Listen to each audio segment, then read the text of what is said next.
Bueno, y ahora, después de Ecotec, nos vamos a ir, este año la tarde de inauguración es como de lujo, no se podría pagar si se hubiera tenido que pagar.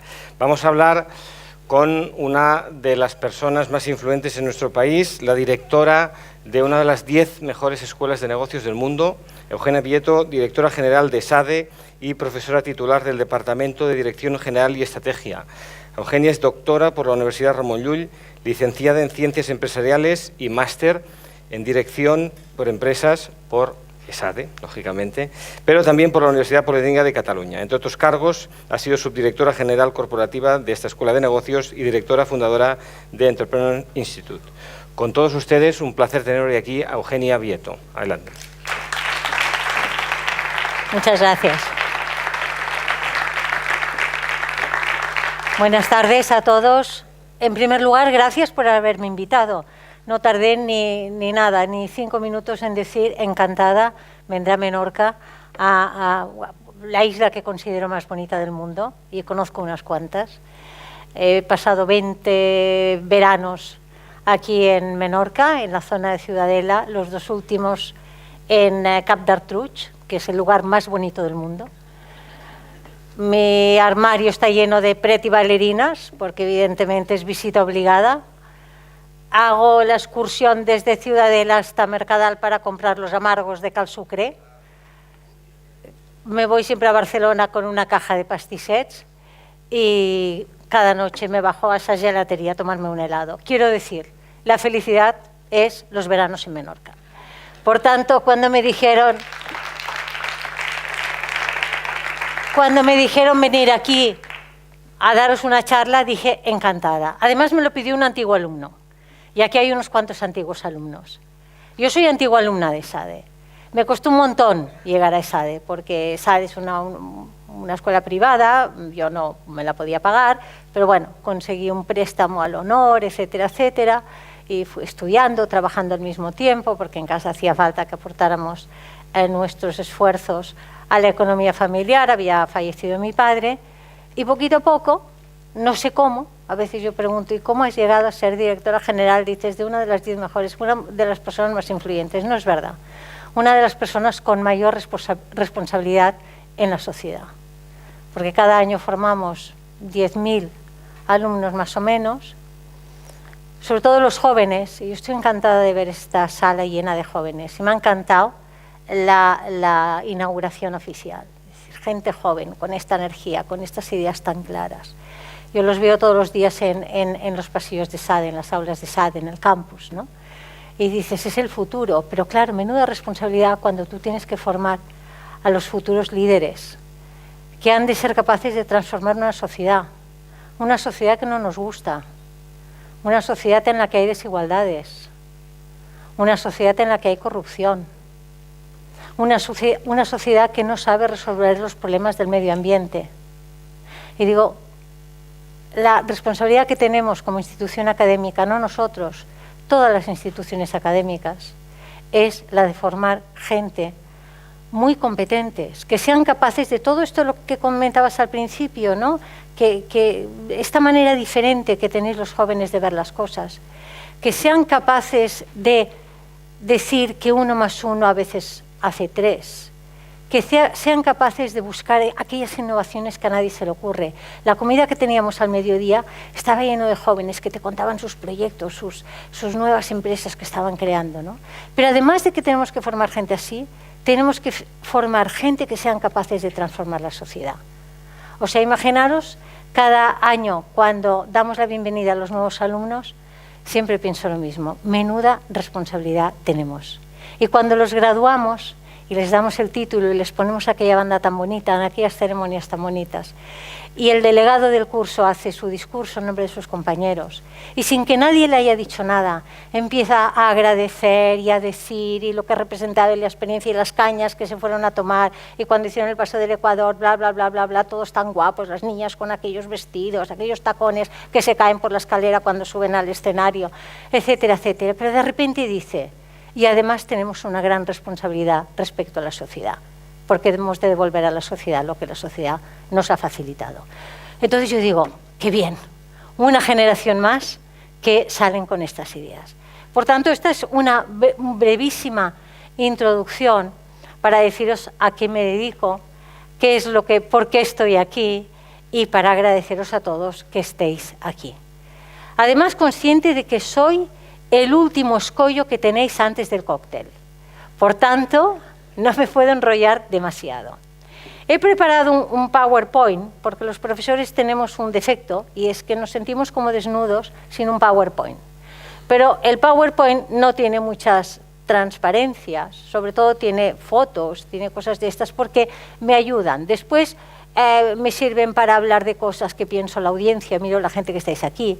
Creo que sois muchos emprendedores los que estáis aquí, pero creo que también sois empresarios, empresarios familiares, porque aquí debe haber mucha empresa familiar, como la de Preti Ballerina, que es la que conozco yo, y muchas otras, ¿no? Lo de las sillas. Me ha encantado la historia y no la conocía, porque vamos, para mí también la imagen de la comodidad en verano es una silla menorquina, que está por todas partes y que tendría que aparecer en los anales, aquellos catálogos de diseño que están las aceiteras, siempre están las aceiteras, ¿verdad?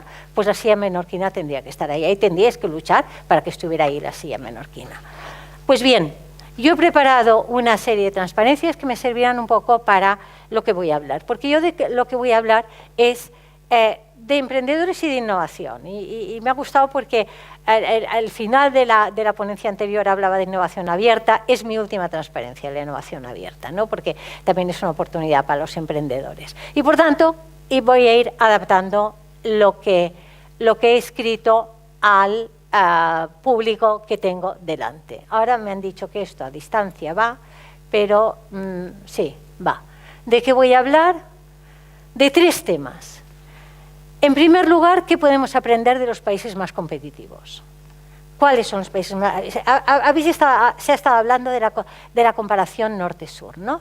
Pues esta es la primera cuestión. La segunda pregunta es: ¿son más emprendedores los españoles que el resto de los europeos? Porque aquí hay un montón. ¿Hay más aquí que en Francia? ¿Hay más aquí que en Finlandia? Etcétera. Y la última, ¿qué estrategias están siguiendo hoy las empresas para tirar adelante la innovación, ¿no? Empecemos con el primero. Y lo voy a hacer simplemente comparando 2 países. Esto es un índice de competitividad mundial que cada año publica. Es bien interesante, porque comparan 140 países, que son de los que tienen información, con una serie de variables, y lo iban haciendo desde hace un montón de años. Y en el foro de Davos publican el índice de competitividad mundial. Y yo he cogido 2 países, uno del norte, por casualidad no nos conocíamos, ¿eh? ¿Dónde estás? No nos conocíamos, no habíamos hablado nunca, no sabía que ibas a hablar de los daneses, recuerdo el artículo del País, una palabra absolutamente impronunciable. Claro, yo aquel tipo de felicidad que dicen, porque luego hay otro ejemplo que pusieron, en otro artículo del País. En Islandia, ¿cómo celebran la Nochebuena? Se juntan en una casa alrededor del fuego y leen en voz alta. Y cada uno lee en voz alta un trozo. Pero claro, es que hace un frío del copón. Entonces, esto también lo explica, ¿no? La climatología también lo explica. Pero sin ponernos de acuerdo, he cogido Finlandia y he cogido España. Y las he comparado. No acabo de dominar. Esto, exacto. ¿Esto tiene un láser? ¿Sí? No. ¿Es el del medio? No. Bueno. Sí, pero no acaba de... Bueno. El de la izquierda es el perfil de España. No sé si se ve bien. ¿Se ve bien, más o menos? Sí. Y el de la derecha, yo os diré lo más importante, no lo voy a comentar todo. Y el de la derecha es Finlandia. La zona gris es, en 12 dimensiones diferentes, la puntuación que tienen la media de los países europeos. Y la línea azul es la puntuación que tiene el país concreto, España en un caso y Finlandia en el otro. Es la media de los países europeos y de Norteamérica. Entonces, ya a simple vista, evidentemente, si la línea azul está por encima de la media, quiere decir que es un país más competitivo que la media. Y si está dentro, es menos competitivo que la media. Finlandia es de los países más competitivos. Bueno, todos conocemos el Nokia, que nació allá, todos sabemos que Finlandia tiene unas universidades enfocadas a la innovación y que además son muy arriesgados tomando determinado tipo de decisiones institucionales, de cómo forzar a las universidades a que hagan una especie de alianza estratégica, hagan una fusión para combinar distintas disciplinas. Y todos sabemos que en Finlandia la tasa de fracaso escolar está cercana a cero y que es el país que le dedica más atención a la educación. Siempre sale en el informe PISA arriba de todo. Y todos sabemos que en Finlandia el maestro es una persona tremendamente respetada. No gana más dinero que en España. No es un tema de salario, pero es una persona respetada. Entonces, claro, Finlandia es un país especial.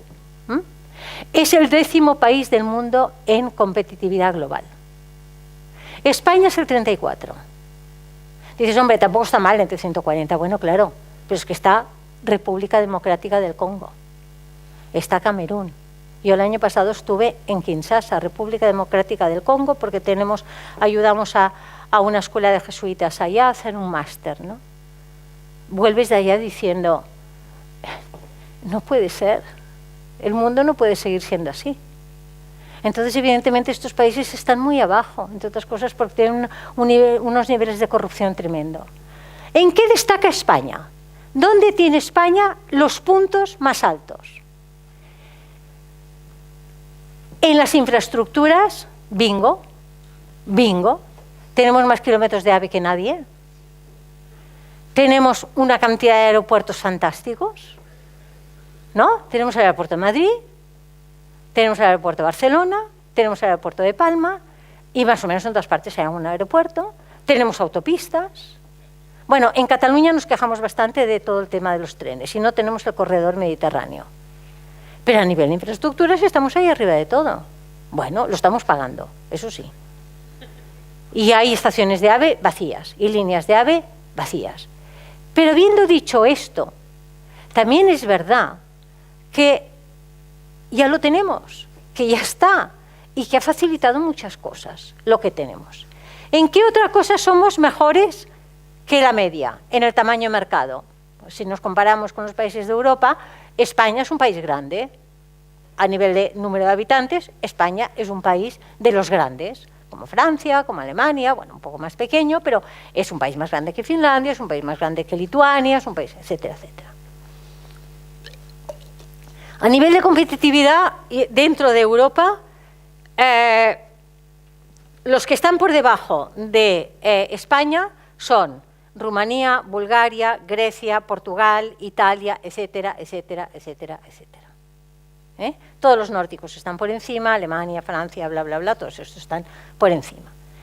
¿En qué estamos radicalmente más bajos?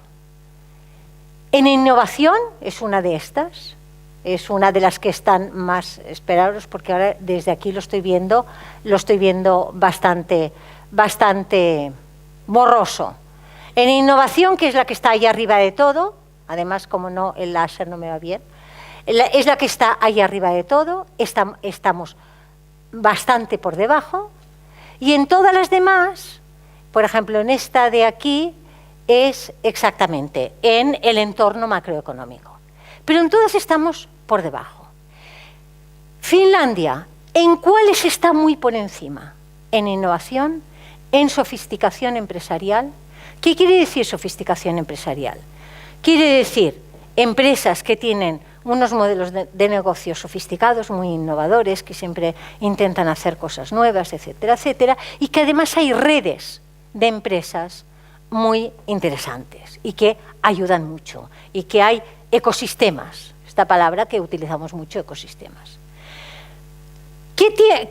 ¿Por qué he puesto esto de aquí? Para decir, si os entretenéis y buscáis, y voy a pasar esta transparencia para ir avanzando hacia más lo micro, porque esto es lo macro, si os entretenéis y buscáis este informe, y están todos los países, es bien interesante, sobre todo ver el tipo de variables. Por ejemplo, la educación, Finlandia está muy por encima. Curiosamente, y ahora voy a tirarme un farol, aquí en España dices, caramba, la educación secundaria sí que estamos bien, cuando yo tengo la sensación de que para nada. Mezclan educación secundaria, sistemas sanitarios y tal y cual. ¿Sabéis qué posición ocupa España en la calidad de sus escuelas de negocio? La 8ª del mundo. No es ESADE, ¿eh? Hay un montón de escuelas de negocio en España de muy alta calidad. Es como un clúster. La gente se lo pregunta. Dice, ¿pero cómo lo hacéis los españoles? No pasa en ningún otro país de Francia, de Europa. Hay 3 escuelas de negocio que estamos arriba en los rankings. Pero es que hay un conjunto de escuelas de negocio buenísimas. Y salimos en esta variable concreta que está dentro de la educación secundaria, los 8º del mundo. A mí me encanta, porque pienso, bueno, algo contribuimos, ¿no? Desde SADE y desde IESE y desde Instituto de Empresa. Por cierto, tú tienes una asignatura pendiente. Tú has ido a Instituto de Empresa y a IESE. El día que quieras te vienes a SADE.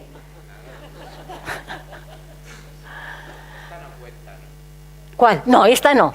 Esta no cuenta. Esta no cuenta. Bien, vamos ahora a la siguiente. ¿Son más emprendedores los españoles que el resto de los europeos? ¿Qué opináis? Levantad la mano quien piensa que más emprendedores. Bueno, yo os voy a decir una cosa. Yo tengo una sensación. Yo empecé a dar clases hace un montón de años de creación de empresas. Y aquello era una especie de predicar en el desierto. En estos momentos, el entorno para crear empresas en España es fantástico. Primero, es más fácil que hace muchos años. ¿Por qué? Porque la tecnología y la globalización te lo facilitan. Uno puede vivir en Ciutadella de Menorca y crear una empresa tecnológica y tener clientes en Noruega. Y esto antes no pasaba. Y de hecho, ahora no recuerdo el ejemplo, no me viene a la cabeza el ejemplo, pero hay una aldeíta de Galicia donde hay una empresa que fabrica pantallas de televisión de última tecnología ubicada en la aldeíta de Galicia y exporta a todas partes. ¿Por qué?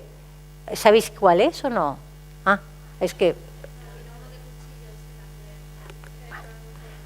Exactamente. Y esto antes era imposible.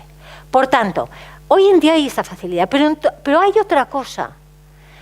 En los últimos 10 años, además de que las diferentes administraciones públicas, que los criticamos mucho, criticamos muchísimo a la administración pública, pero la realidad es que han ido haciendo un esfuerzo muy grande para crear ecosistemas que han estimulado al espíritu emprendedor.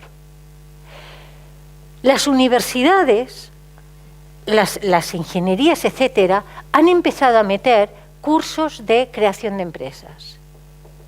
A veces son asignaturas que son marías. Mi hijo es ingeniero informático, luego hizo un MBA. Es ingeniero informático por la Politécnica de Cataluña. Y me decía, sí, tenemos asignaturas de empresa, pero son marías y son muy malas. Pero bueno, pero ahí están, ahí están. Ha habido este esfuerzo. Hay incubadoras de empresas en todas partes, sobran incubadoras de empresas. Ahora ha aparecido el nuevo concepto de las aceleradoras. Ahora hay aceleradoras de empresa, todas las empresas montan sus propias aceleradoras. Es como una especie de boom. Hay instrumentos financieros que hace 20 años no había. Hay los business angels, en todas partes hay business angels. Hay capital riesgo muy poco desarrollado, la verdad. Estamos a años luz de lo que tendría que ser el capital riesgo para los emprendedores. Pero sobre todo hay algo muy bueno. No se habla mal de los emprendedores como se hablaban. Es una cultura que favorece. No aparecían nunca las historias de emprendedores en la prensa, ni en la televisión. Y ahora, pues, enciende la tele y de repente hay un programa que hay un tipo allá que va invitando a emprendedores. Por tanto, las sensaciones de que hoy es más fácil. Pero la realidad, y otra vez es la última así de estadísticas que os pongo, es que también otro estudio liderado por la Escuela de Negocios líder en temas de emprendeduría que está en Estados Unidos, en Boston, se llama Babson College, y lidera un estudio con colaboración con otras universidades para ver la tasa de actividad emprendedora en diferentes países. España está, bueno, Europa está muy mal en actividad. En general, si comparamos Europa con China, si lo comparamos con Singapur, si lo comparamos con Estados Unidos, con Australia, con Canadá, etcétera, etcétera, Europa es un país donde se crean pocas empresas. Ahora bien, y en España la tasa de actividad emprendedora, es decir, el porcentaje de personas que crean empresas es muy baja, es 5,7%, inferior a la europea. El estudio hecho en España dice que en Baleares es del 8,8%, es la más emprendedora de todas las comunidades. Pero aquí las empresas que se crean se hacen movidas porque alguien ha buscado una oportunidad. Ahora bien, y además más de la mitad de los encuestados españoles considera que emprender es una buena opción profesional. Cuando yo estudiaba en ESADE, la salida típica era irte a la Caixa. El sueño de todos era acabar en la Caixa. De hecho, a mí no me cogieron en una entidad financiera porque yo era muy buena en mates. Desde pequeñita, me apasionan las mates. Y entonces, como era muy buena en mates, pues yo todo lo que tenía que ver con las finanzas, todo esto me iba muy bien. Y cuando acabé la carrera dije, bueno, pues tal, me fui a esto, me hicieron la entrevista y no me cogieron. Bueno, me fue bien porque entonces acabé en ESADE, empecé a dar clases, bla, bla, bla, bla. 30 años después me he enterado de por qué no me cogieron. Porque la persona que estaba en el comité de selección de aquel banco, no voy a decir cuál, estaba en el comité de selección cuando apareció mi currículum. No me cogieron porque era mujer. Y claro, yo era la única mujer de mi promoción, eran todos tíos en clase. No me cogieron porque era mujer. Pero nuestro sueño era irnos a una entidad financiera o a una auditoría. Hoy en día, el 30% de nuestros alumnos, cuando entran el 40% dicen, pues a mí me gustaría crear una empresa. A lo mejor no cuando acabe, pero al cabo de unos años, cuando ya haya cogido experiencia. Y de hecho de nuestros MBAs, de nuestros másters, el 27-28% están creando empresas, lo cual es buenísimo. Por tanto, esto es verdad que todavía aquí el temor al fracaso es elevado y el 40% de una encuesta que se hizo respecto a al estudio pero aquí en España decían es que a mí lo que me da miedo es fracasar. A todos nos da miedo fracasar.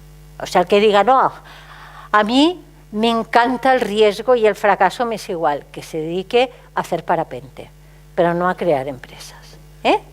Bien, pues ahora voy a ir a algunos ejemplos. ¿Cómo son los emprendedores de éxito? Me encanta esta foto y la suelo poner porque esto es un ejemplo de un emprendedor, Guy Laliberté, que fue el fundador del Circo del Sol. ¿Os imagináis en el momento en que se fundó el Circo del Sol? Debía ser allá por el año 70 y pico, una cosa así. Era una trupe de canadienses, que eran artistas callejeros. En aquel momento el circo era la cosa más devaluada. O sea, el Ángel Cristo, los leones, los elefantes, la bailarina, los payasos, lo de siempre. Un local que yo me acuerdo cuando mi hijo era pequeño, mamá, vamos al circo, y yo decía, no, por favor. Porque después además había que comprar los sorteos y era espantoso, olía fatal, pasabas frío, calor, horrible. Pues estos tipos se inventaron un nuevo modelo de negocio y fundaron el Circo del Sol. Rompieron completamente los esquemas, revolucionaron, fueron innovadores y fueron atrevidos y montaron algo. Guy Laliberté murió hace unos años, hace pocos años. Pero, bueno, por eso me encanta poner, esta es de Nuba, creo que es de uno de los espectáculos del Circo del Sol que se llama Nuba y es el personaje principal. Pero ¿cómo son los emprendedores de éxito? Tranquilos que no voy a poner una lista de 20. Yo cuando empecé a dar clases de creación de empresas lo hacía, perfil del emprendedor. Y empezaba, lo iba preparando esto, no, y además tiene que ser lo otro, y además tiene que ser lo otro. Al final salía 30, la cara que ponía la gente, se levantaban y decían, me voy, yo no soy así. Porque eran supermanes lo que estaba describiendo, ¿no? Entonces decía, tranquilos, tranquilos, que buscáis a alguien que os complemente y si vosotros no tenéis esto, pues ¿a qué hora tengo que acabar para no fastidiaros el cóctel? ¿Me controlo el tiempo? ¿A qué hora? ¿A 8:55? Hombre, sí, porque se aburrirán. Empezaba antes, vale. Entonces, yo dije, no, esto no puede ser, no puedo ir dando estas listas porque la gente dice, yo no soy así. Pero sí que he puesto 4 cosas, me gusta siempre en esas cosas decir, voy a elegir 3 o 4, que son las que yo realmente pienso, y las he puesto con ejemplos. La primera es, los emprendedores de éxito persiguen un sueño. Emprender es soñar, igual que innovar es soñar. Y estar muy comprometido con aquel sueño. Y ven oportunidades donde los demás ven amenazas. Y la Liberté vio una oportunidad enorme en la industria del circo. Cuando todo el mundo estaba empezando a cerrar circos, porque además los animalistas prohibían que hubieran animales en el circo y todos decían que vamos a hacer sin el tigre, ¿no? Y el tipo vio una oportunidad y quiso perseguir un sueño. Y aquí os he puesto, por un lado, Spotify, que es en un sector que van a desaparecer las discográficas, evidentemente, porque el sector ha cambiado. Y hay quien dice, qué horror, yo me agarro y voy a poner barreras y voy a prohibir que la gente haga no sé qué y lo de la música por internet y tal y cual. Y hay él de Suecia, de Spotify, que dice, aquí hay una gran oportunidad. Yo no puedo vivir sin mi Spotify, sin mis listas de Spotify. Avión, Spotify. Además pago. ¿Pero pago qué pago? 10 euros al mes. Y tengo toda... Y yo escucho música clásica fundamentalmente y ópera. Pero bueno, también escucho música de la otra. Y tengo un montón de listas. Y me puedo pasar el viernes por la noche en mi casa, mientras miro algo de la tele o miro una serie, ahora la última que ha acabado es House of Cards, como una loca buscando nuevas cosas, porque entonces enlazas y te dicen, oiga, que a usted a lo mejor esto también le gustará y tal y cual, y unas listas súper sofisticadas. Y Spotify, una empresa en Suecia. Pero también quiero poner el ejemplo de Sonrisas de Bombay, porque cuando hablamos de emprendedores tenemos la tentación de pensar en los tecnológicos, y más ahora que cualquier persona que sepa desarrollar una app, y tengo la sensación que no es demasiado complicado desarrollar una app. Yo nunca he desarrollado ninguna app, pero me da la sensación de que se puede aprender, de que no es como los lenguajes informáticos de hace 20 años. ¿No? Yo me acuerdo cuando decidí que tenía que aprender un lenguaje informático porque quería hacer un programa informático de análisis multivariable de estadística. Aquello fue horroroso. Aquello fue horroroso. Sí, lo aprendí, y además en plan autosuficiente, porque eso es muy chula. No, ya lo voy a aprender, y no me iré de vacaciones hasta que no sepa programar en BASIC. Aprendí a programar en BASIC y me hice mi programa, un programa que bueno. Pero, quiero decir, hoy en día yo veo que los jóvenes desarrollan apps con mucha facilidad. Claro que los jóvenes de hoy sois más listos que los jóvenes de mi época y tenéis una capacidad de aprendizaje muy rápida. ¿Sabéis por qué aprendéis muy rápido? Porque aprendéis por prueba y error. A nosotros en los colegios lo de la prueba y el error no. Esto de... no, te has equivocado. Pero los jóvenes aprendéis con prueba y error y no os da miedo. Pero bien, todo esto para deciros que normalmente cuando pensamos en emprendedores pensamos al que ha desarrollado la app no sé cuántos, que se la ha vendido a Telefónica por 5 millones de euros. Pero es que hay otros emprendedores, que son los emprendedores sociales. Son personas con espíritu emprendedor que deciden crear empresas para resolver problemas que tiene la sociedad y que evidentemente crean una empresa que funcione y que salgan los números, porque si no, no pueden sobrevivir. Pero su interés es sobre todo en resolver un problema de la sociedad. Por ejemplo, yo no sé si aquí os llegan los yogures La Fallera, ¿sí? La historia la debéis conocer, porque salió 70.000 veces en la tele. Su fundador, Cristóbal Colón, que anda que la madre del señor Cristóbal Colón, ponerle Cristóbal, ¿no?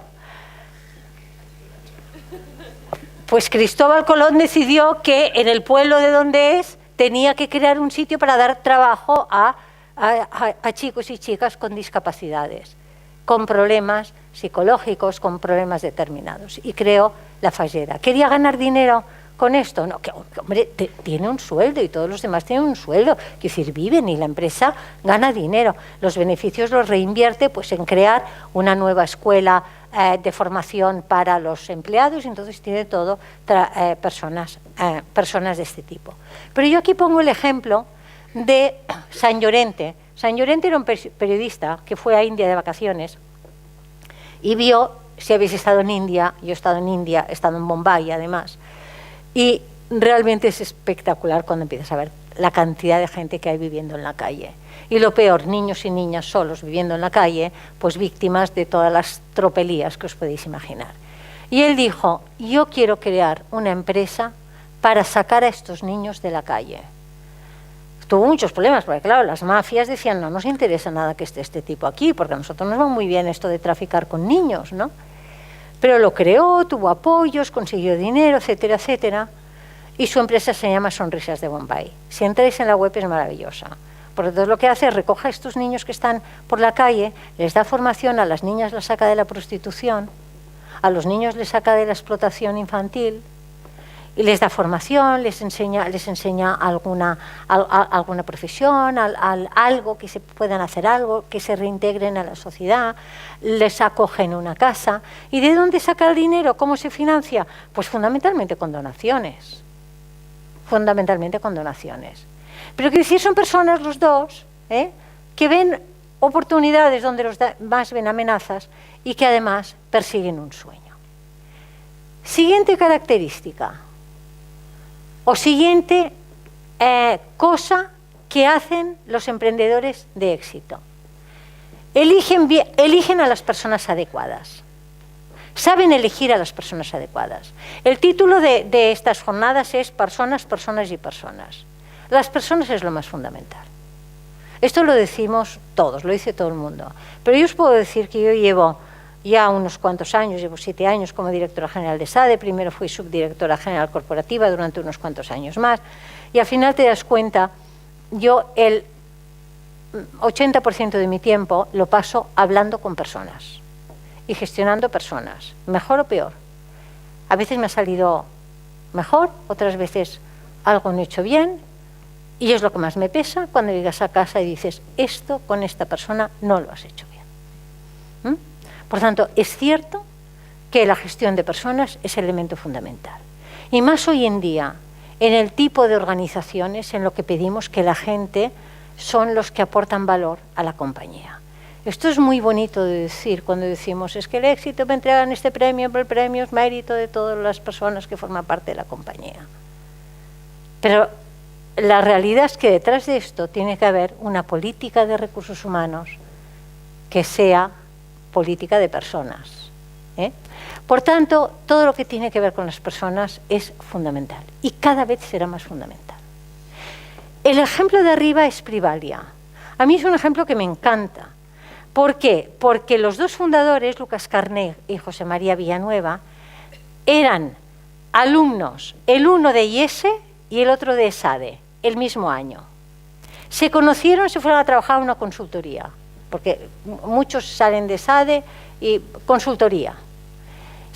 Conocieron una consultoría y los dos, a mí me encanta esto, porque dices, ¿ves? Y SADE, ¿no? O sea, esta colaboración, aunque sea a través de los alumnos. Y decidieron crear Privalia. Privalia es una compañía que ya lo sabéis, ¿no? Entrabais, comprabais ropa de no sé si de primera mano, de outlets o no sé yo había comprado algo en Privalia. Por la simpatía que les tenía, por aquello que dices, los alumnos de SADE que han creado empresas, pues siempre acabo comprando algo. El otro día, para Sant Jordi, me mandaron una alumna y alumno que han creado una empresa que mandan unas rosas con unas cajas súper sofisticadas. Me lo mandaron al despacho por Sant Jordi. Supongo que me lo mandaban para decir, mira, somos alumnos, hemos creado esto, y además, de paso, a ver si te conviertes en clienta. Evidentemente. Claro, ahora ya me veo yo pensando, quería, porque además son rosas para regalar, no para comprarme yo una caja. Oh, qué bonito, ¿quién me ha regalado esta rosa? No, la he comprado yo. No, o sea, tiene que ser como Mr. Bean. Mr. Bean tenía uno de los dibujos que era, de los sketches que era divertidísimo. El día de Navidad, el tío, todo el mes anterior, escribiendo Christmas, y se los mandaba a él. Y entonces cuando llegaba a su casa decía, ¡oh! Un Christmas. Pues yo igual, o sea, no me puedo mandar una rosa. Pero tengo que pensar a quién le mandaré una rosa, porque les quiero comprar cosas a los alumnos que crean empresas. Porque además piensas, Dios mío, y como esto, el modelo de negocio, empiezas a pensar, ¿y cómo lo harán? La rosa, 12 euros y medio, ¿cuántas tienen que vender? Yo empecé a hacer números, ¿cuánta gente son? Me agobiaba porque pensaba, estaba a punto de llamarles y decirles, oye, pero ¿habéis hecho el business model? ¿Tenéis el business plan? Y dijo, oye, pero no, ya bastantes problemas tengo con ESADE como para ocuparme del negocio de las rosas. Pero bueno, Privalia fue una compañía que ha tenido muchas dificultades durante los años. Ha habido momentos, porque además en las compañías hoy en día pasa esta cosa, las startups, pasa esto tan que es un poco un sinsentido, ¿no? De decir, no, tiene una facturación enorme, pero unas pérdidas casi iguales a la facturación. Dices, ¿y cómo se come esto, no? Pero bueno, Privalia pasó una época un poco complicada. Pero el caso es que hace un año y medio o algo así, los ha comprado el competidor más grande del mundo, que es Vente Privé, que son unos franceses. Ellos crearon la empresa copiando a Vente Privé, porque veían que tenía mucho éxito en Francia, dijeron, vamos a hacer lo mismo. Porque los emprendedores copiáis, porque es normal. A mí cuando yo daba clases de esto, ¿no? Y me venían los alumnos que les hacía hacer proyectos de business plan en grupo y tal, me decían, es que esta idea es que no existe en todo el mundo. Yo decía, mala señal, pregúntate por qué no existe, ¿no? Porque a veces, claro, dices, hombre, más vale que exista y tú intentes hacerlo diferente, o porque hay que decir que el mercado ya está. Hay pocas ideas que sean absolutamente rupturistas, que no existan en ningún lado y que tengan éxito. Normalmente uno va haciendo sus benchmarkings, ¿no? Bueno, pues estos se vendieron hace 2 años. Una porrada de millones les ha pagado Vente Privé, porque tenían marca, tenían la logística montada, tenían la plataforma tecnológica. Son 2 tipos fantásticos. Nosotros invitamos a menudo a ESADE, sobre todo a nuestro antiguo alumno. Son 2 tipos fantásticos. Y la de abajo, StarLab, Ana Maikes. Es un tema diferente, ¿no? Bueno, ¿esto que lleva, este casco que lleva? Ella está en el negocio de la aplicación de la neurociencia a la salud. Y entonces, bueno, con esto mide, no os lo puedo explicar porque yo no entiendo nada de esto, pero no sé, pues para poner unas cosas para la gente que tiene pues alguna patología importante cerebral, como, no sé, Parkinson o enfermedades de este tipo. Bueno, es una empresa de una tecnología, han patentado por un tubo. Ella es científica, pero claro, sabe de ciencia, no tenía ni idea de business. ¿Qué hizo? Crear un equipo de gente muy complementaria a ella. En estos momentos StarLab es una compañía referente, tiene oficinas en Barcelona y en la costa oeste de Estados Unidos, cerca de donde está, de Silicon Valley y de todos estos sitios de allá. Pero bueno, es un poco 2 ejemplos que me sirven para ilustrar la importancia de el decir, si antes decía el perseguir un sueño, en estos momentos es los emprendedores de éxito eligen a las personas adecuadas y las saben gestionar. Tercer punto, faltan 2, este y el próximo. Son flexibles y tienen la capacidad y la voluntad de cambiar el modelo de negocio. Yo no he creado ninguna empresa, pero he tutorizado a muchos emprendedores. Además, yo estuve trabajando unos años en administración pública, primero en la valenciana, luego en la catalana, y siempre relacionada con el tema de la creación de empresas. Y entonces tú veías que te venía a lo mejor un emprendedor con su idea desde el principio y cuando le decías, pero tú no ves que este segmento de mercado al que te diriges no está valorando esto, ¿por qué no intentas cambiar el modelo de negocio? No. O sea, la rigidez aquella de decir, esta es la idea y si el mercado no lo entiende, peor para el mercado. Estoy exagerando, Estoy exagerando. Pero un poco, yo veo que los que realmente han triunfado son emprendedores que han sido capaces de ir evolucionando el modelo de negocio y de ir cambiando, y no solamente capaces, pero sino que han querido cambiar el modelo de negocio. Saitil, esta empresa, yo le tengo un cariño especial. De hecho, he escrito un caso. No me da tiempo a hacer nada, pero este caso lo quise escribir. Saitil, este nombre tan raro, de difícil pronunciación, es la empresa líder mundial en tecnología de votación electrónica. El fundador, Andreu Riera, doctor en criptografía. La criptografía es lo que permite que los datos que mandas aquí lleguen exactamente los mismos, bueno, lo estoy simplificando mucho, si hay algún científico dirá, menuda explicación, que lleguen bien, ¿no? Con lo cual, él hizo en la Universidad Autónoma de Barcelona su tesis doctoral, sus ideas, sus desarrollos, lo patentó y empezó a pensar, ¿por qué no montamos una empresa? Yo viví el nacimiento de aquella empresa. Eran él, luego había un antiguo alumno de SADE que se juntó a ellos en las primeras etapas y 5 informáticos que se reunían e intentaban aquello aplicarlo al mundo de, bueno, a crear una empresa, buscar clientes, etcétera, etcétera. Como era una cosa muy original y había una patente detrás, consiguieron que un instrumento financiero de la Generalitat de Cataluña les diera una financiación, lo que se llama el seed capital, el capital semilla, de 500.000 euros. Sí. Perdón, 500.000 pesetas, porque era la época todavía de las pesetas. Yo recuerdo, claro, a mí, no sé por qué motivo me pidieron que estuviera en el consejo asesor, o en el consejo de administración de aquella empresa. Aquello era un caos. Aquello era un caos tremendo, porque no acababan ni de definir el modelo de negocio. Decían, bueno, pues esto lo podemos aplicar para los casinos online y para las votaciones. Les decíamos, no te líes, no te líes. Una sola cosa, votaciones, ¿no? Bueno, aquello que nació de aquella manera en estos momentos es el líder mundial en tecnología de votaciones electrónicas. El fundador Andreu Riera se mató en un accidente de coche hace 10 años. O sea, no llegó a ver cómo la empresa despegaba. Hoy en día ha hecho rondas de financiación que ha captado 100 millones de euros. Claro, ahora parece una cosa muy grande, pero quiero decir, es posible y nació de una patente. Bueno, como este ejemplo, pues pueden haber muchísimos otros. Bueno, y la última, Andrea Lisbona. Yo la pongo siempre porque ella también siempre me pone a mí en sus presentaciones, entonces es como una especie de pacto, ¿no? Porque me sirve para decir, no temen fracasar y saben gestionar el riesgo. Andrea, cuando acabó ESADE en quinto, decidió que iba a ser empresaria, que iba a crear la empresa y ha montado una empresa. Todo esto son esos líquidos para sanitizar, se llama así, las manos, y además lo pone en las empresas, es una cosa muy original.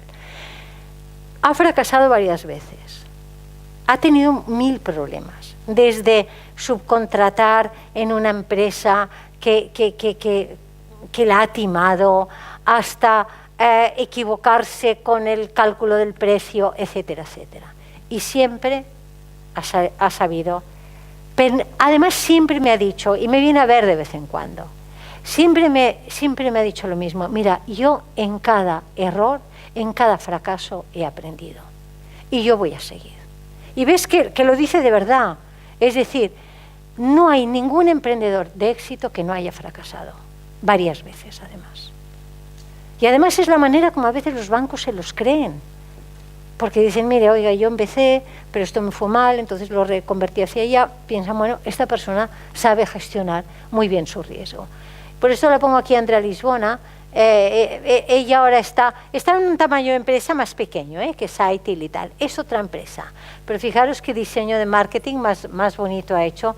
Yo llevo uno en el bolso, de eso de las manos, que es muy diferente de los que uno compra normalmente en Mercadona o en las farmacias, ¿verdad? Es una cosa muy original, que sirve para regalar, etcétera.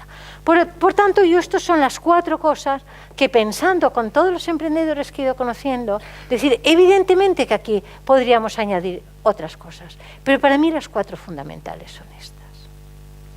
Bien, vamos ahora a ir a la última parte. ¿Qué están haciendo hoy las empresas más innovadoras para capturar la capacidad emprendedora que hay en el mundo? Porque hay mucha capacidad emprendedora en el mundo.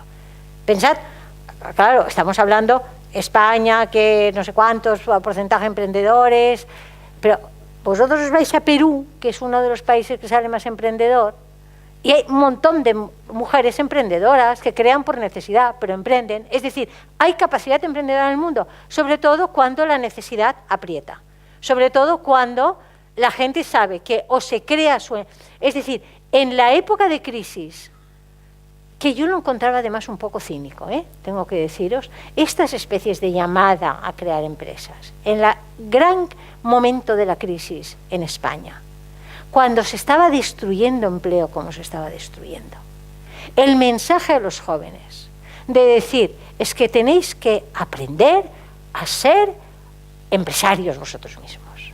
Decías, Dios mío, ¿ahora es esto?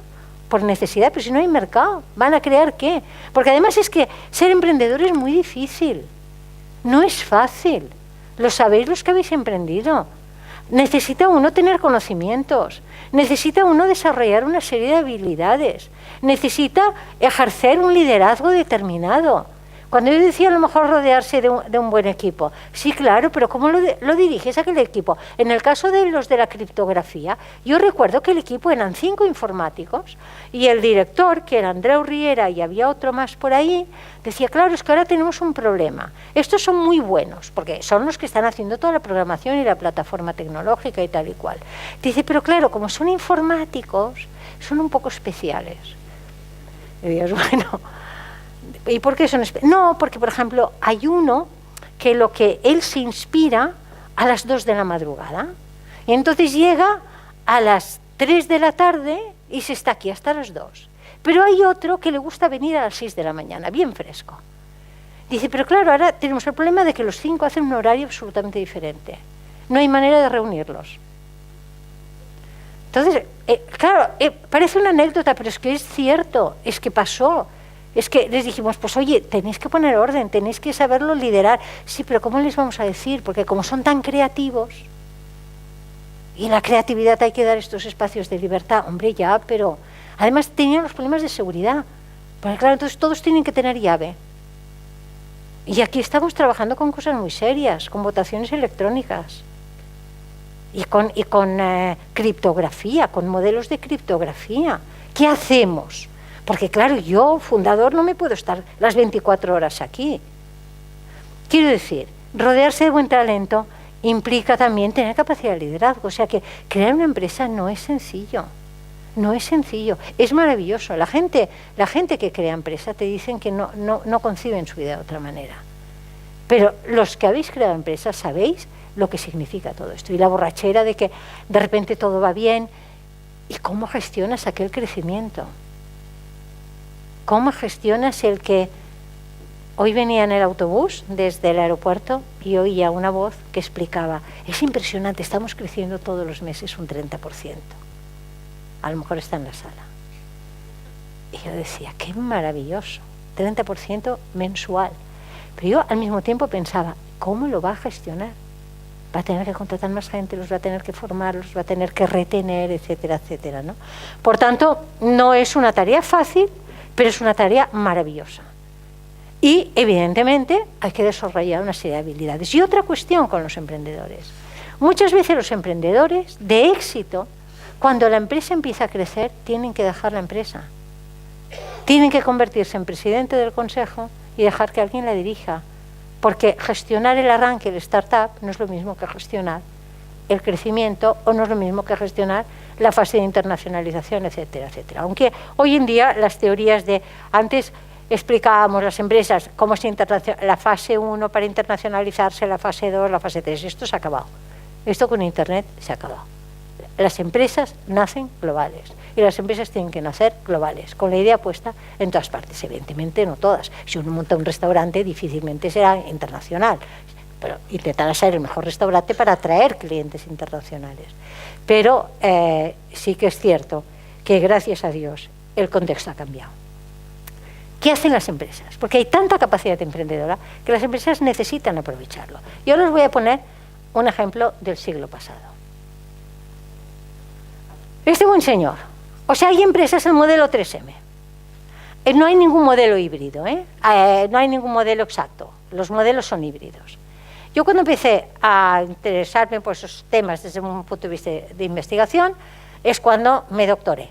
Y mi tesis doctoral decidí hacerla sobre el tema del emprendimiento en la empresa, el corporate entrepreneurship que se llamaba, es decir, las empresas emprendedoras, ¿no? Y entonces, claro, empecé a estudiar a estudiar mucho lo que pasaba, ya la literatura. Es una aventura lo de la tesis doctoral maravillosa el día que te doctoras. Mientras lo estás haciendo es como una especie de pesadilla. Pero el día que te doctoras te sientes que eres alguien, que vas a ser, que te morirás siendo doctora, ¿no? Y aquello te da como una especie de subidón. Bueno, entonces, 3M. Uno de los mayores éxitos de 3M es el post-it. No hay sitio que no haya post-it. Y además ahora han hecho, lo han evolucionado y han hecho modelos nuevos de post-it. El post-it fue posible gracias a que en 3M lo que intentaban era retener a la gente con capacidad emprendedora.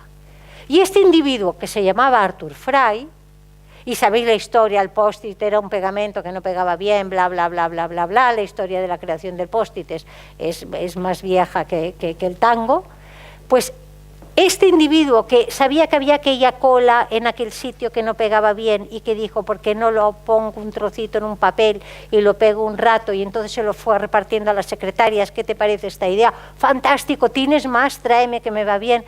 Y a partir de allí convenció a la empresa de que aquello podía ser un buen producto para la empresa. Y Post-it, que era una empresa tecnológica y una empresa que se dedicaba a temas muy basados en la tecnología, como tenía muy claro que si le decía a Arthur Fry, esto no lo puedes hacer, el tal Arthur Fry se largaría de la empresa, y era una persona que aportaba innovación y aportaba capacidad emprendedora y veía oportunidades donde los demás veían una cola que no servía para nada y qué desastre el tío que se ha equivocado con este pegamento. Y él, en vez de esto, decía que hay una oportunidad de negocio. Y a 3M le interesaba retener a gente así. Dijo, tiramillas, ¿qué necesitas? Le ponía un proceso, porque las multinacionales tampoco os penséis que es como, no, ve, hace... No. Un proceso, te voy a controlar, vamos a hacer un seguimiento, bla, bla, bla, e iremos tal. Y le fue poniendo dinero para aquel proyecto, uno de los proyectos más exitosos de Post-it. Entonces empezó a surgir toda la teoría de cómo las empresas, y esto se puede aplicar en empresas, en empresas pequeñas, medianas, grandes. A mí una de mis obsesiones en ESADE es que haya gente así. ¿Qué pasa? Que a estos individuos es difícil gestionarlos, también os tengo que decir. Pero son al final los que se les ocurren las grandes ideas. Y que no piden permiso muchas veces. A veces piden perdón, porque dicen, me he equivocado, he ido mal, no sé qué, lo siento. Pero son las personas vivas. Yo en ESADE tengo unos cuantos así. Yo tengo uno, concretamente, que a veces de recursos humanos, porque los de recursos humanos... La descripción del puesto de trabajo, el bonus, el tal, todo bien de esto, me vienen y me dicen, oye, exactamente, Iván, ¿qué hace? Y yo mi respuesta siempre es la misma, digo, no tengo ni idea. No tengo ni idea de lo que hace. Cosas, ¿pero qué cosas? Digo, bueno, pues mira, ve, ¿dónde surgen las innovaciones en las escuelas de negocio? Claro, lanza unas iniciativas que son alucinantes. No salen de ningún departamento de innovación. Y como él, mucha otra gente. Porque considero que las empresas, por pequeñas que sean, grandes que sean, tienen que ser capaces de retener a estos individuos. Porque si no, se largan. Y la empresa se queda con gente con una mentalidad más, bueno, a mí ya me dirán qué tengo que hacer. Pero si la empresa tiene que ser un ente vivo que va mirando cosas, tiene que tener gente así. Pero bueno, junto con esto, y ahora ya es la última transparencia, junto con esto está que cuando yo estaba haciendo mi tesis doctoral, apareció un señor, que es Chesbrook, que hablaba de la innovación abierta. Bueno, y a mí me entusiasmó aquello, que tú has hablado de la innovación abierta, ¿no? Porque empresas que empezaron a decir, ya, pero si todas las ideas vienen de dentro, en el mundo hay muchas ideas y tenemos que ser capaces de capturarlas. En el mundo, ¿qué quiere decir? En las universidades, mal lo tenemos en este país, porque hay una falta de conexión entre la universidad y la empresa que deberíamos intentar entre todos hacer algo. Yo me estoy dando cuenta que estoy hablando en castellano y quería hablar en catalán, pero estoy acabando, o sea que ahora ya no cambiaré. Pues mal lo tenemos, ¿no? En las universidades hay cantidad de startups. Entonces ahora ha salido un concepto. Yo cuando estaba haciendo mi tesis doctoral, aquello lo incorporé a mi tesis doctoral porque era exacto, yo defendí la tesis doctoral en el 2006, finales del 2006. Y salió esta teoría. Este señor, tú lo sabes muy bien, es el que se la inventó. Lo tenemos de profesor visitante en ESADE, es fantástico. Está pasando ahora un par de años sabáticos. ¿Por qué decía esto? La innovación. Entonces yo empecé a ver que había empresas que lo hacían a base, la que descubrí yo era Procter & Gamble, una gran multinacional, ¿no? Que tenía ya, entrabas en la web y había una plataforma, que no me acuerdo cómo se llamaba, que lo que hacía era, oiga, todos los que tengan ideas que nos pueden servir, que nos lo digan, porque si nos interesan, lo que haremos será contactar con ustedes, le financiaremos su innovación, ustedes harán la innovación para nosotros y tal y cual. Y han salido unos proyectos espectaculares. Entonces ahora en España, y lo digo porque a los emprendedores os interesa, ahora en España se ha puesto de moda. Y aquí cuando las cosas se ponen de moda, entonces ya es la especie de la bombolla de la idea, que son las no aceleradoras. ¿No lo he puesto por algún lado? Sí, las aceleradoras corporativas. Esta de aquí, la de arriba, es la aceleradora de Wayra, de Telefónica. Telefónica hace ya unos cuantos años, 7 años o así, decidió poner todo un departamento, de hecho tiene un cacho edificio, para desarrollar ahí dentro startups de españoles y no españoles que estuvieran con proyectos de nueva creación relacionados con el mundo de la telefonía y que pudiera tener interés para Telefónica.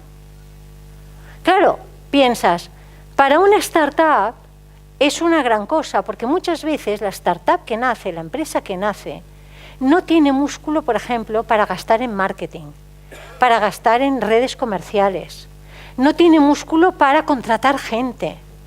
Y claro que puede ir a las capital riesgo, pero aquí lo del capital riesgo es complicado.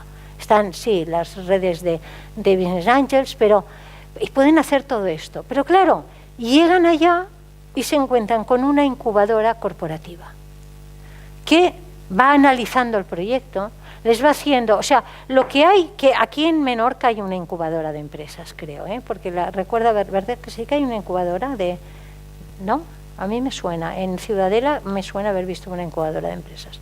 Lo que son las incubadoras que han ido creando todas las, en muchos sitios, ¿no? Que son sitios donde los emprendedores van allá y les dan la formación y les ayudan a buscar inversores y bla, bla, bla, bla, pero este concepto dentro de una empresa.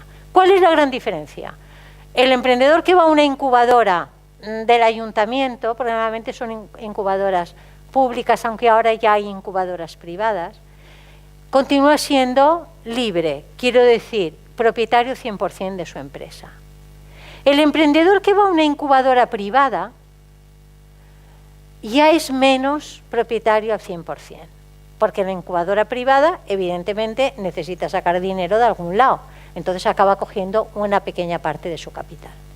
Pero el emprendedor que va a una incubadora de una empresa como Wayra, hay varios formatos. A veces la empresa dice, mira, yo entro en el capital con mayoría, muchas veces o no, pero tú sigues desarrollando la empresa. ¿Cuál es la ventaja para el emprendedor? Que ve crecer aquello, de una manera como no podría verlo crecer. Porque además otro problema que hay hoy en día con las empresas son los ciclos, es la velocidad con la que tienes, porque van apareciendo competidores, es muy difícil mantenerte innovador siempre, necesitas músculo financiero en definitiva.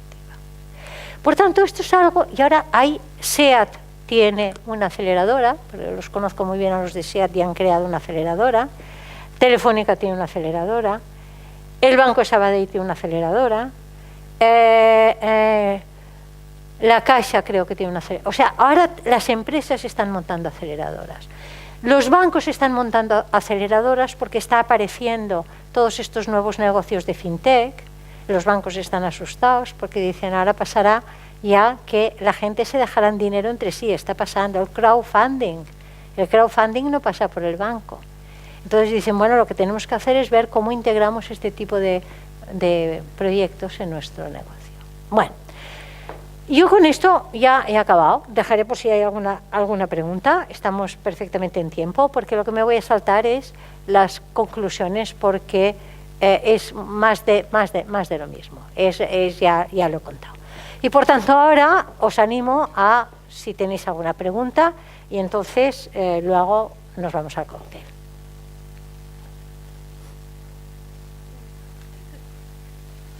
¿No preguntas? Bueno, no, pero pueden haber alguna pregunta, algo que no estéis de acuerdo, ¿no? ¿Todo el mundo está de acuerdo? Pues muy bien. Sí, adelante, ahí hay una pregunta.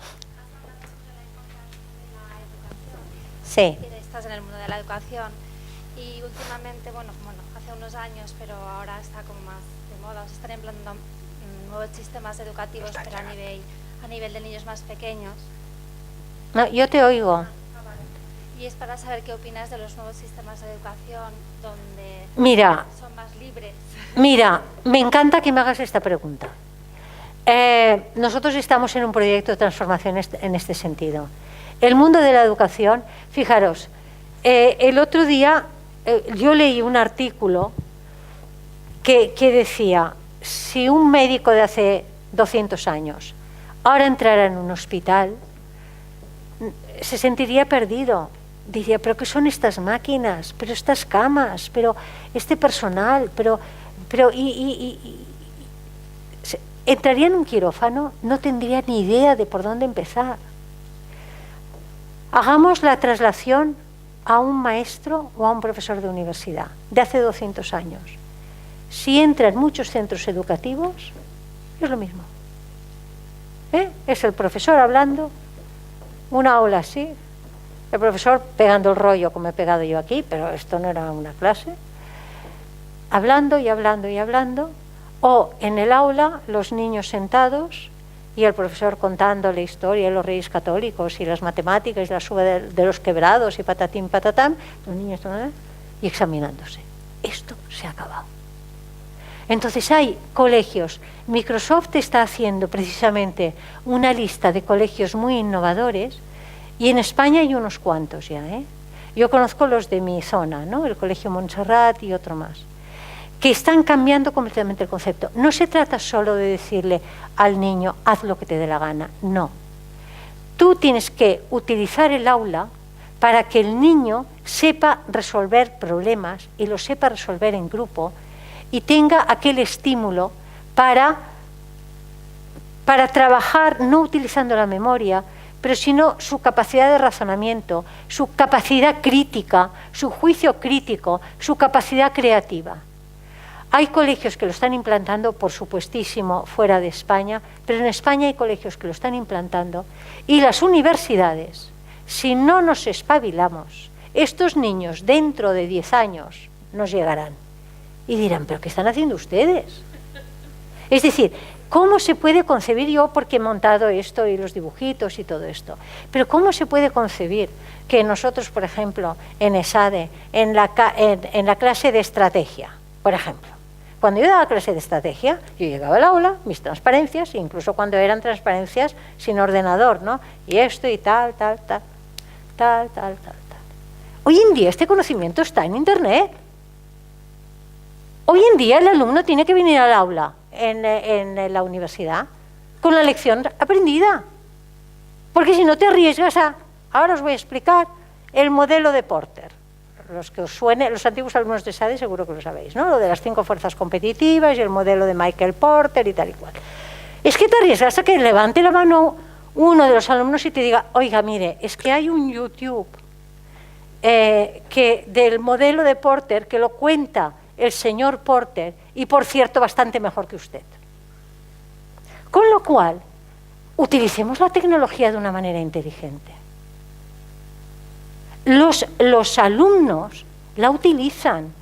Démosle estas ganas de aprender por su cuenta. Desarrollemos esta capacidad de aprender. Porque una de las cosas que van a tener que saber hacer los jóvenes en el futuro es ganas de aprender permanentemente y saber cómo hacerlo. Porque el conocimiento que aprendes hoy dentro de 3 años no sirve de nada. Lo que me contaba aquella profesora del Michael Porter, esto ya ha pasado a la historia. Y yo tengo que ser capaz de buscar dónde están los nuevos modelos para hacer un análisis empresarial. Entonces, es el darle la vuelta. A este modelo se le llama el flipped classroom, ¿no? El darle la vuelta a la clase. La gente llega, se ha mirado unos materiales y las aulas son espacios donde la gente se mueve libremente, se sientan en una mesa, abordan un problema, que les viene una empresa y les dice, oiga, es que nosotros tenemos el problema que no sabemos qué precio poner al producto. Y los alumnos ya se han estudiado todas las teorías de fijación de precios, tienen un profesor que evidentemente lo tiene que saber todo, cambia el papel del profesor, y ahí es uno de los problemas más importantes, porque a nadie nos gusta cambiar, tienes la sensación de que se te mueve la silla, que dices, uy, uy, uy, esto ya no es lo que yo sabía hacer, ¿no? Y entonces, aquellos van mirando, oye, pues, ¿y por qué no aplicamos aquella teoría? ¿Por qué no miramos la determinación del precio que nos ha pedido esta empresa? Y aprenden 10 veces más, y encima se divierten. Por tanto, quiero decir, los países nórdicos lo están haciendo así. Y aquí llegará, pero somos lentos. Nosotros en ESADE ahora tenemos un proyecto que lo que estamos intentando es cambiarlo. Es complicadísimo. Cuesta mucho dinero cambiarlo. Tienes que gestionar, tienes que desarrollar el profesorado, le tienes que enseñar cuál es su nueva función. Y es muy caro, es muy caro. Y tienes que meter mucha tecnología, pero bueno, espero que podamos salir adelante. Ya tenemos la fase piloto hecha y está funcionando. ¿Qué más? ¿Alguna pregunta más? ¿No? Bueno, pues muchísimas gracias. Os deseo... Gracias.